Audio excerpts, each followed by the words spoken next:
The new Cosmic Rock Metal event is coming to Clash of Clans on October 10th, and here is everything you need to know. Starting off, we have the brand new event building called the Boom Box, which you can access if you are Town Hall 6 or above. In here, you will see the reward track for the metal event. The bottom track features everything that you can get for free, including a new temporary troop called the Meteor Golem, the Lavaloon, the Barcher, and the Ice Minion. Sadly, the Hog Wizard and the Witch Golem are not coming back this year, which I'm kind of sad about. There is also loads of shiny and glowy ore, magic snacks, and a bunch of rock medals that you can get for free as well. And of course, with the event pass, you can get access to even more medals, more glowy, and more starry ore. There is a brand new equipment for the minion prince called the Meteor Staff, which I will talk about later in this video, as well as several other returning equipments that are coming back in the metal event this month, like the Frozen Arrow, Giant Gauntlet, Electro Boots, and the Fireball. And of course, we have all the ore and all the magic items in the shop as well. Now, when you open the game, you'll see the Eternal Warden is going to confront you with some dialogue. Watch out below, my meteors will crush your village. This reskinned wizard responds with, if this guy wants to throw rocks, well then let's rock. We'll blast them out the sky with the loudest jam ever heard. Chiefs collect cosmic shards from meteorites and attacks to charge my boom box. You'll unlock rewards and earn rock medals. Give rock medals to the trader for out of this world items. Meteor golems and massive troops love to rock out. Train them for your army. If my boom box gets loud enough, we'll blast that guy in his lair out of the sky. Now, in order to progress through the event,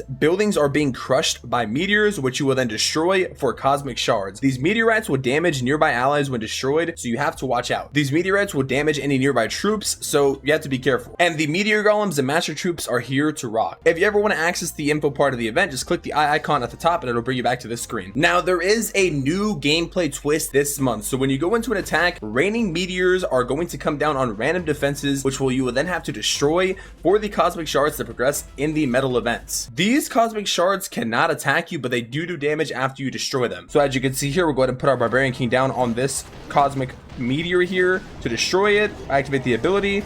You'll see it does destroy or do some damage to your troops, and that's pretty much how you get the cosmic shards. Now, these cosmic shards are only going to affect 3x3 defenses, and they will not be in ranked or competitive battles, so don't worry. Now, as far as how many medals you can get as a free-to-play player, the initial amount is 3,100 medals, but you can get an additional amount of 650 medals as a bonus after you complete the bonus track at the end of the event. All you have to do is just keep collecting cosmic shards and you'll get them eventually. If you combine both of these medal amounts, that means the total amount you can get is 3,750 medals as a free-to-play player. And if you buy the event pass, you get an additional 5,500 of these rock medals, which brings your total to 9,250 medals. If you guys do decide to buy the event pass, you guys can use code Termy if you guys want to support me. A lot of people ask me, is the event pass actually worth it? And the answer is yes, just by the sheer amount of ores, starry ore, glowy ore, and the medals you get, which allow you to get way more items in the shop. Now, as a free-to-play player, you can decide to choose between a equipment, which is the new Meteor Staff, or the older equipments down below, or one of the new decorations, which are the Cursed Tome and the Cosmic Lantern. And of course, buying the event pass would allow you to get way more items, choosing between multiple equipment, all of the decorations, or a mix of both. Now, even though you get 9,250, which is not technically enough to get 3 equipment if you wanted to, sometimes they give out some bonus medals. So if they do decide to give out some bonus medals, I will post them on my channel here, so stay tuned. I'll go ahead and show you guys all the animations for the Cursed Tome and the Cosmic Lantern, and then we'll get into the equipments afterwards. Of course, you do get access to the boom box for free after you complete the metal event. You'll see here, just play some music.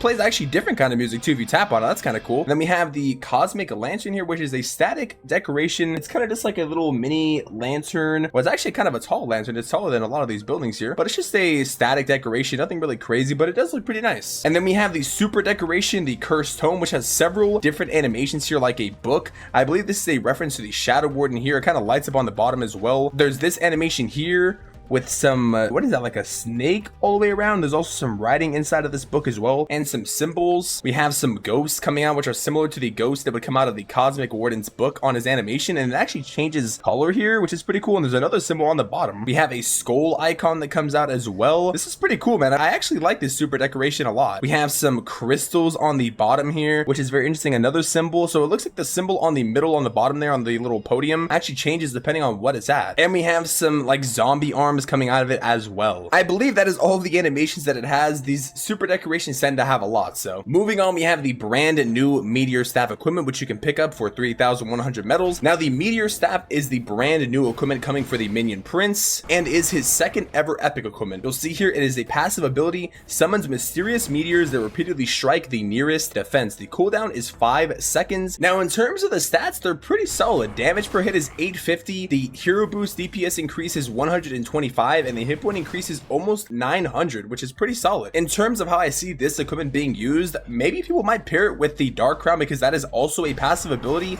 but maybe not because, you know, that's two passive abilities at one time. So I figure like maybe you would want to have the Minion Prince on the outside of the base and not really going in though, especially if you're double buffing him here. Now of course if you click the ability it won't do anything. I think it gives him a little bit extra health, but it does do a decent amount of damage here. You'll see it targets the nearest defense. Yeah, if you put him on the outside, I don't know how well it would do, but of course it would damage nearby defenses even when he's attacking. Look at this, he'll attack the queen here and he'll still be targeting the defense while he's just hitting the queen, which honestly is not too bad, man. I feel like of course most people will probably pair it with like the Dark Orb, which makes the most sense because that is what the Minion Prince is mostly used for. But I think this equipment's pretty solid, man. I'm really curious to see what kind of combinations people will come up with, and especially with the Minion Prince skin being very good this month, I'm going to be trying him a lot. Once I get more of a feel for what I think this equipment is good with, I will post a video for that, so stay tuned, I guess. Now in terms of all of the other equipment you can claim, that being the Frozen Arrow, Giant Gauntlet, the Electro Boots, and Fireball, honestly if you want to be on the safer side, I recommend buying the Electro Boots because that is the most versatile and most meta equipment in the game. Electro Boots provide very good passive damage to any army. Like it doesn't matter if you're doing like a ground or air army, so I highly recommend you guys pick up this equipment because it is honestly the best equipment in the game besides like a few others. The Frozen Arrow is pretty solid for queen charges if you're a lower town hall, but queen charges are not really the meta in the higher town hall, so maybe you skip this one. The Giant Gauntlet is a pretty solid equipment, but it is just not the meta. You would want to use the Giant Gauntlet though with the Rage Vial. I think it is a very more of a cooler equipment. Now it is very good in certain armies, don't get me wrong, but if you want to go on the safer side, most people just use Quake Boots and Spiky Ball or Spiky Ball and Snake Bracelet in the higher town halls. So, and of course the Fireball, I would recommend the Fireball honestly over the Frozen Arrow and the Giant Gauntlet because Fireball is a meta strategy and is also very fun to play with, so you can use this in strategies that would be more versatile and more viable in higher town halls. And in terms of the other items, you could pick up Starry Ore, Glowy Ore, and Shiny Ore, and I always recommend people get Starry Ore because that is the rarest ore to get. Of course with them adding Starry Ore and more ore into the leagues and the new ranked mode, it is slightly better, so you could decide to go with the Glowy Ore if you need it, or of course Shiny Ore, but to be safe I would probably say Starry or Glowy, or just get whatever you really need to upgrade your equipment. And next up of course we have Builder Potions, Book of Heroes, Book of Building, Book of Fighting, Ruins of Elixir and Gold, Shovels, Wall Rings, a bunch of other potions, and of course we have some clan house decorations. Now I'm planning on releasing a more in-depth video of what you should buy, so make sure you guys subscribe and stay tuned for that. And now we can finally get into the temporary troops, man. We have the Meteor Golem, which is a brand new temporary troop for this month's Halloween season. The hit points at max level are 15,000 and the damage is 500. Now it is a ground troop, and you'll notice its ability is to basically throw itself to another part of the map. So you'll see here when it gets placed down, he throws himself across the wall and he jumps through and he actually destroys the building, and then he gets merged back with himself to continue throwing himself over the walls, which is honestly pretty unique, I'm not gonna lie. And of course you can see the stats of the Meteorite here. It's basically half 7,500 and the damage is 218, and we can kind of place them down to see how they kind of interact with each other here. So they'll all pretty much just throw themselves and walk towards their own self, or they'll merge with each other if you're using a bunch of them. They'll find a friend to merge with. Doesn't really matter, I think, if it's their initial merging partner or not, but they do provide some decent damage and they are pretty fun to use, man. I'm not gonna lie. Look at this. They'll basically kill this king and they'll throw themselves over the wall. You could just use the Warden ability with them, and yeah, they're pretty tanky, so I'm not gonna lie, I'm really kind of excited to use these troops. I don't know if they are broken or not, but they seem kind of strong though. But of course, when it comes to broken event troops, everybody knows the Lavaloon is pretty much taking the cake here. The Lavaloon is coming back. The Lavaloon is a very good troop to just spam and use in masses, but if you don't know what the Lavaloon is, boom plus bust. It's basically a lava hound mixed with a balloon. When its bombs explode, they also spawn the little Lavaloon pups, which make them very good for cleanup, and they also attack pretty fast as well. Now the Lavaloon has been indirectly nerfed because the housing space has been increased from 23 to 35 because these are going to be usable in the new competitive modes and the legend mode. So of course, to kind of mitigate how broken they are going to reduce how powerful you can probably have them in your army, meaning that you can only take 9 now in a maxed out army camp. Of course, I'm not really sure that the housing space nerf will matter that much because these troops obviously we know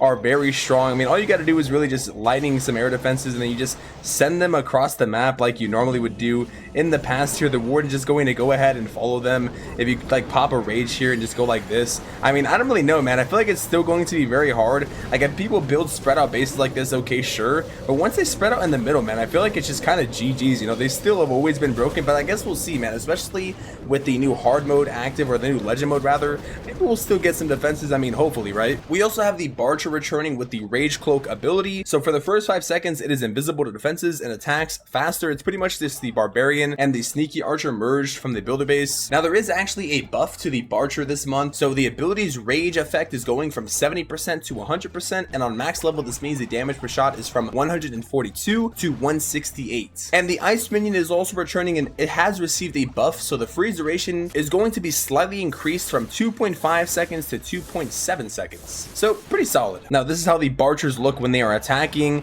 They are invisible, of course, for the first 5 seconds. They do a decent amount of damage. Look at that, the Town Hall just goes down so quick. These little ice minions here, you just place them down, they'll freeze nearby things, like I said, for 2 seconds pretty much. So pretty solid if they're going inside the base, and their housing space is actually not that high either. Pretty cool troop, man. I'm not gonna lie, I'm kind of glad they came back, because they're pretty solid. And the Barchers do a solid amount of damage too. They'll probably be good at lower town halls. I do think it's kind of funny because this event is from Town Hall 6 and above, so that means you can kind of use the Lavaloon, Barcher, Ice Minion, and the Meteor Golems from Town Hall 6 and above, so you're just going to be destroying bases, man. But I'm really excited that lower players actually get to experience the events. I guess comment down below what Town Hall you are. Have you guys experienced the past Halloween events before? In my opinion, this is usually one of the best events of the year, if not the best for me. Overall, I think this event looks really fun. As always, I mean, it's Halloween. I really like the gameplay twist they're doing here, like with the meteors. I'm really glad they're keeping it out of ranked modes, because with the housing space nerfs to the Lavaloon, I hope ranked modes won't be too bad this time around with like the balancing issues. And also, I wanted to point out with like these rock medals and this event being called the Cosmic Rock event, the wizard at the beginning actually has way different kind of clothing, and he also has like a guitar. So I wonder if this is like a hint to something a little more, because at the beginning he mentions jam, and of course with it being October and Town Hall 17 and Town Hall 16 getting released in November the previous years, could this mean that Hammer Jam is coming next month? I mean, this could very well be a hint to Hammer Jam coming very soon. I also do think it's kind of interesting how the event is staying in the game till November 3rd, and I feel like it normally leaves earlier than normal. So I don't know, man, maybe this is some kind of teaser for next season or for Hammer Jam, especially with the wizard having different clothes and whatnot, but I guess we'll see. Stay tuned, as I'll be releasing some speculation videos, update guides, and reviews this month and moving forward. Make sure you guys subscribe, and if you haven't already, leave a like on this video if you found it helpful or if you enjoyed, and let me know in the comments what you guys think about this Halloween season in Clash of Clans, or any of the information I mentioned in this video. That's pretty much all I have for you guys today. Thank you all for watching, and I'll see you guys in the next video or stream. Until then, I'm out. Peace.